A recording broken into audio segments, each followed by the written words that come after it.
శ్రీకృష్ణ పరబ్రహ్మణే నమః. శ్రీ గురుభ్యో నమః. శ్రీమాత్రే నమః. శ్రీ గణేశాయ నమః.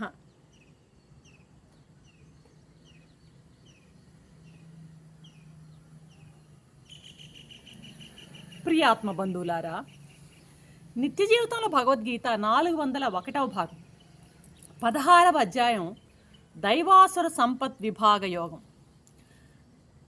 ఇప్పుడు 2వ శ్లోకంలో మనం ఉన్నాం. ఈ 2వ శ్లోకంలో 11 దైవీ గుణాలు చెప్పబడ్డాయి. ఇందులో 5వ గుణం వచ్చి శాంతి. అంటే ఇప్పటి వరకు చెప్పిన మొత్తం 14 గుణాల్లో 14వది మరియు ఈ 2వ శ్లోకంలో చెప్పబడ్డ 11 గుణాల్లో 5వది శాంతి అనేటువంటి దైవీ గుణాన్ని గురించి స్వామి ఇక్కడ మనకి చెప్పారనమాట. దీనికి ముందుదేంటి? త్యాగం. త్యాగం తర్వాత శాంతి అనేటువంటి గుణం వచ్చిందనమాట. మొత్తము ఈ అధ్యాయంలో 26 దైవీ గుణాలు చెప్పబడితే ఈ 26 దైవీ గుణాల్లో మధ్యస్థానంలో ఉన్నాయి. ఏవి? త్యాగము మరియు శాంతి అనేవి. త్యాగాశాంతి అని గీత చెప్తుంది. గీత యొక్క శాసనం అన్నమాట. త్యాగాశాంతి అంటే నిజమైన శాంతి ఎక్కడ వస్తుందయ్యా అంటే త్యాగంతోనే. నిజమైనటువంటి శాంతి పొందాలి అంటే నీవు అది త్యాగంతోనే సాధ్యం అన్నది గీత యొక్క ఉపదేశం అన్నమాట. మామూలుగా వంట చేసేటప్పుడు ఒక చిన్న బాణలి పెడతాం స్టవ్ మీద. అందులో కనుక కొద్దిగా నీరుంటే అది ఏమో ఆ నీరు అంతా వేడి అయి ఆవిరైపోయే వరకు చిటపట చిటపట చిటపట ధ్వని వస్తూనే ఉంటుందన్నమాట. అలాగే హృదయంలో గనక ఈ ప్రపంచ కాంక్షలు, లోక వాసనలు, అదేవిధంగా రాగద్వేషాలు ఉండే వరకు కూడాను ఈ యొక్క అశాంతి ఉండనే ఉంది. చిటపట అశాంతి తాలూకు చిటపట హృదయంలో ఉండనే ఉంటుందన్నమాట. కాబట్టి ఈ చిత్తం రాగద్వేష రహితమైనప్పుడే చిత్తంలో శాంతి నెలకొంటుంది. మనం శాంతిగా ఉండాలి అంటే ఆ లోపల ఉన్నటువంటి రాగద్వేషాలు అనేటువంటి ఆ యొక్క దోషాలని తొలగించినప్పుడు మాత్రమే చిత్తానికి శాంతి అనుభవం అవుతుందన్నమాట. అర్థమవుతుందా? ఇప్పుడు అశాంతస్య కుతః సుఖం అని కూడా చెప్పింది భగవద్గీత. అంటే మామూలుగా అశాంతి పరుడికి సుఖం అనేది ఉండదు. అశాంతి హృదయంలో ఉన్నట్లయితే అటువంటి వాడు సుఖాన్ని అనుభవించేటువంటి ప్రసక్తే ఉండదు. ఇంకా త్యాగయ్య అంటాడు, శాంతము లేక సౌఖ్యము లేదు అని పాట పాడి మరీ చెప్పాడు త్యాగయ్య ఇదే విషయాన్ని. అంటే శాంతం అనేది చాలా ముఖ్యమైన విషయంగా మహానుభావులు అందరూ కూడా మనకి చెప్తూనే ఉన్నారనమాట.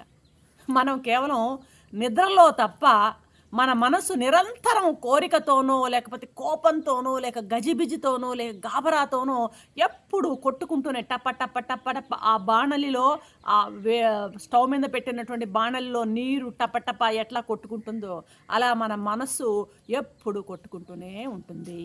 ఈ కొట్టుకోవడమే అశాంతి. ఈ అశాంతికి విరుద్ధమైనదే శాంతి అన్నమాట. మరి ఈ శాంతిని ఎట్లా సాధించాలయ్యా? మనం బాగానే ఉంది, శాంతి లక్షణాలు చెప్పుకున్నాం. ఎలా సాధించాలి అంటే సదాచారంతో, మనం దైనందిన జీవితంలో సత్ ప్రవర్తనతో, ఆచారం, ఒక యమ నియమాలని పాటిస్తూ సాత్వికమైనటువంటి విచారం, సాత్వికమైనటువంటి ఎప్పుడు కూడా సాత్వికమైనటువంటి భావనలు, రజో తమో గుణాలకు తావియకుండా సాత్విక భావనలకు తావివ్వడం. అదేవిధంగా సత్సంగము, సత్సావాసము, సత్తో సావాసము, సత్సో సంగము. సత్సావాసము, సత్సంగము అంటే నలుగురు భజన పరులు కూర్చోవడం కాదనమాట. సత్ అంటే ఎల్లప్పుడూ ఉండేది, సత్యమైనది, ఎప్పుడు ఎల్లప్పుడూ ఉండేది, 3 కాలాల్లో ఉండేది. ఏది? ప్రళయం ముందు, ప్రళయంలో, ప్రళయం తర్వాత మనగలిగేది సత్యం అనమాట. భగవంతుడు. ఆ భగవంతునికి సంబంధించినటువంటి విషయాలతో అటాచ్ అయి ఉండడం సత్సాంగత్యం. ఆయనకు సంబంధించినటువంటి పాటలు పాడుకోవడమైనా, కీర్తనలు చేసుకోవడమైనా, భజనలు చేయడమైనా, పుస్తకాలు చదవడమైనా, తపస్సు చేయడమైనా, ధ్యానం కానీ, whatever everything it must be dovetailed with సత్ అనమాట. సత్తుతో ఆ సాంగత్యం కలిగి ఉన్నట్లయితే ఈ చిత్తంలో ఉన్నటువంటి అశాంతి తగ్గిపోతూ ఉంటుందన్నమాట. ఇంద్రియ నిగ్రహము, సత్సావాసము, సత్సాంగత్యము, సాత్విక విచారము, ఇవన్నీ కూడాను శాంతిని మనం పొందడానికి ఉన్నటువంటి మార్గాలన్నమాట. అసలు మామూలుగా బేసికల్గా తనకు కానీ ఇతరులకు కానీ క్షోభ కలిగించేటటువంటి చిత్తవృత్తి ఏదైతే ఉందో అది శాంతి. తన ఇంటర్నల్గా తనకు కానీ ఎక్స్టర్నల్గా ఇతరులకు కానీ ఏ రకమైనటువంటి క్షోభ మాట చేత, కర్మ చేత, మనోవాక్కాయముల చేత ఎటువంటి క్షోభ కలిగించినటువంటి ఆ పద్ధతే, ఆ చిత్తవృత్తే శాంతి అని అనబడుతుంది అన్నమాట. మంచి వచ్చినా, చెడ్డొచ్చినా, మానం వచ్చినా, అవమానం వచ్చినా, బయట ఎటువంటి తారుమారులు కలిగిన మనసు తూకం తప్పకుండా ఉంటే దానినే శాంతి అని అంటారన్నమాట. ఇది దైవీ సంపద. కాబట్టి ఎప్పుడు కూడా స్వామి మనకి ఇక్కడ ఏం చెప్తున్నారయ్యా అంటే, మనసు ఎప్పుడు కూడా సముద్రంలాగా పెట్టుకోకండి. అల్లకల్లోలంగా ఉంటుంది సముద్రం, బీభత్సంగా ఉంటుంది ఎప్పుడు. అలాంటి ఒడిదుడుకులతో ఉంటుందన్నమాట సముద్రంలాగా పెట్టుకోకండి అయ్యా, నిర్మలమైనటువంటి సరస్సులాగా ఉంచుకోండి. అంటే అశాంతి అనేది మనసులోకి తావీయకుండా శాంతిని మీరు పెంపొందించుకోవాలి అన్నది ఇక్కడ ఈ దైవీ గుణాన్ని గురించి వివరించడంలో మనకు ఉన్నటువంటి ఉపదేశం అన్నమాట.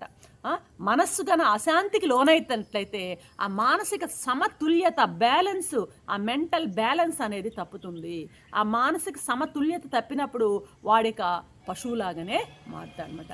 కాబట్టి సర్వకాల సర్వావస్థలందు శాంతిని మనం పాటిస్తూ ఆ శాంతిని హృదయంలో నింపుకుంటూ ఉండాలన్నది స్వామి యొక్క భావన ఎక్కడనమాట. ఇకపోతే 15వ గుణానికి వస్తామన్నమాట. 15వ గుణం ఏంటంటే అపైసునము అంటారనమాట. ఇది ఒక కొత్త వర్డ్గా మనకు ఉంటుంది అపైసునం. ఇప్పటి వరకు ఇవన్నీ కూడా మనకు తెలిసిన వర్డ్స్గానే వస్తున్నాయి, కానీ అపైసునము అంటే కొండేలు చెప్పడం అనమాట, అంటే చాడీలు చెప్పడం అనమాట. అంటే pointing out the bad qualities of others. ఈ ఇతరుల్లో ఉన్నటువంటి ఆ బ్యాడ్ క్వాలిటీస్ని గుచ్చి వేరొకరితో చెప్పడం అనమాట. ఇది ఈ కాలంలో బాగా సర్వత్రా బాగా వ్యాపకమైపోయింది అనమాట ఈ రోగం అనమాట. ఎవరి మీదైనా సరే ఏదో ఒక చాడీలో పితూరాలు చెప్పకపోతే మామూలు జనాలకి పొద్దుపోనేటువంటి సమాజం మనం చూస్తూ ఉంటాం అనమాట. ముఖ్యంగా నేనైతే ఎగ్జిక్యూటివ్ లైన్లో ఉన్నప్పుడైతే ఈ పల్లెటూర్లలో అలా టూర్కి వెళ్ళినప్పుడు ఆ రచ్చబండ ఉంటుంది. ఆ రచ్చబండ మీద ఏ టైం అయినా పర్వాలేదు అడ్డపంచెలు కట్టుకుని కూర్చొని ఉంటారు. కూర్చొని ఒక న్యూస్ పేపర్ ఒకటి మధ్యలో పడేసుకుని నోట్లో వేపల్లో లేకపోతే ఏదో ఒకటి నములుతూ కూర్చుని ప్రసంగాలన్నమాట. ఆ స్త్రీలు పాపం, వాళ్ళ యొక్క శ్రీమతులు పాపము ఉదయాన్నే పొలానికి వెళ్ళి గడ్డి మోపు కట్టుకొచ్చి ఆ మోపుని ఎత్తిన పెట్టుకొని అతి కష్టం మీద వాళ్ళు వచ్చి ఆ బర్రెలకు పాలు పిండుకుంటూ ఎంత ఉంటే ఈ జనాలు రచ్చ మీద కూర్చుని ఎప్పుడు లోకాభిరామాయణం మాట్లాడుకుంది. వాళ్ళని చూస్తే నాకు ఆశ్చర్యం అయ్యేది. ముఖ్యంగా యువకులు కూడా ఆ రకమైనటువంటి ప్రవర్తనలో చూసినప్పుడు ఏంటి సమాజం, వీళ్ళ జీవితాలు ఏంటబ్బా అనేది ప్రశ్న నాకు ఎప్పుడు వస్తుండేదన్నమాట. కాబట్టి ఈ విధమైనటువంటి సమాజాన్ని మనం ఇప్పుడు చూస్తూ ఉన్నాం అనమాట. పరోక్షంలో ఇతరుల దోషాలను ఇతరులతో చెప్పడం వచ్చి పైశున వృత్తి అంటాను, పైశునము అని అంటారనమాట. ఇది చాడీకోర్తనం అని కూడా అంటాం మామూలు మాటలో. ఇంతకంటే పాప వృత్తి మరొకటి లేదు అన్నది స్వామి చెప్పేటువంటి సారాంశం. పిసురత యద్దస్తి కిం పాతకైహి. ఇతరుల యొక్క గుట్టును బయట పడేయాలనేటువంటి ఆ భావన ఉంది చూశారు, ఇది చాలా పాప వృత్తి, పాతకము ఇది అని ఉంటుంది మన వేదాంతం కూడా అనమాట. ఎక్కడ దోషాలు ఉంటాయో అక్కడే చూస్తూ ఉంటారనమాట వీళ్ళు. ఇప్పుడు కాకి ఉంటుందే, ఈ కాకి దృష్టి అంటాం దాన్ని. కాకి దృష్టి అంటే కాకి ఎప్పుడు కూడా దోషాలు ఎక్కడ ఉంటాయో అక్కడ చూస్తూ ఉంటుందన్నమాట. అదే హంసన విషయానికి వస్తే హంసని గుణదృష్టి అంటారనమాట. అంటే గుణాలు క్షీరనీరాన్ని పెట్టినప్పుడు క్షీరాన్ని పాలని గ్రహించేటువంటి గుణం హంసది. దోషాలను గ్రహించేటువంటి ఆ నైజము కాకిదన్నమాట. కాబట్టి ఇక్కడ ఏంటంటే హంస దృష్టి ఉండాలి, గుణదృష్టి ఉండాలి మనిషిలో. ప్రతి ఒక్కడిలోనూ పరమాత్మ ఉన్నాడు, ప్రతి వాడిలోనూ మంచి ఉంటుంది ఎంతో కొంత. ఎందుకంటే మిశ్రమ కర్మల ఫలితమే మానవ జీవితం. పూర్తిగా పాపకర్మలు కాదు, పూర్తిగా పుణ్యకర్మలు కాదు.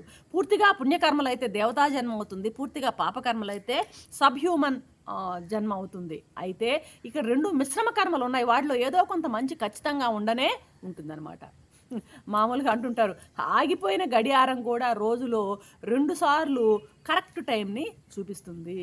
అంటే ఎంత చెడ్డవాడైనా వానిలో కూడా మంచి ఉంటుంది.